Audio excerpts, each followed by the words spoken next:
This is Doug Blackman, Atlanta Bureau Chief of the Wall Street Journal.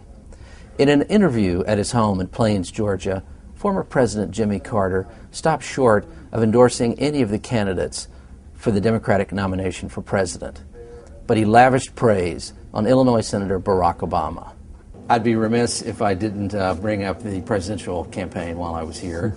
What's your feeling about the rise of Barack Obama as a viable candidate in the South? Well, we've been fascinated with Obama. Just before you got here, I got off the phone with a long talk with Bill Clinton, who called me this morning, trying to explain that he was not raising the race issue and that sort of thing. I won't go into detail about our conversation. He's going to make the closing statement at the Baptist meeting, and he just wanted to reconfirm to me that he would be there Friday night. But Obama's campaign has been extraordinary and titillating for me and my family. Rosen and I will not endorse anybody.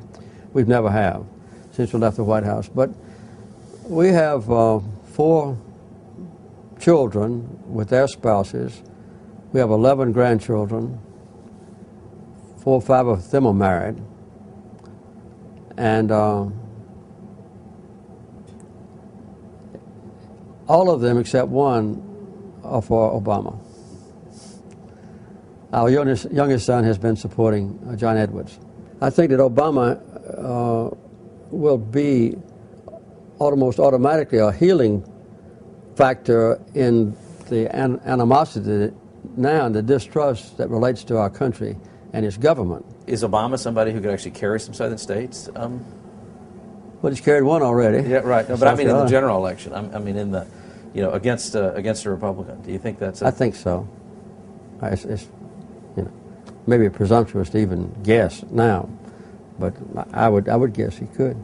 Well, I think we'll have to see on Super Tuesday how he does, in Alabama and Georgia and North Carolina, Virginia, right. The rest of those. But so far he's proven to be remarkably strong.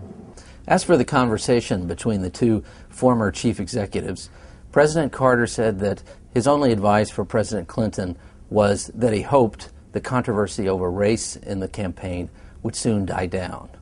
He also said that if his wife, Rosalind, were running for president, he'd be on the campaign trail too, campaigning just as aggressively as former President Clinton. This is Doug Blackman, Atlanta Bureau Chief for the Wall Street Journal.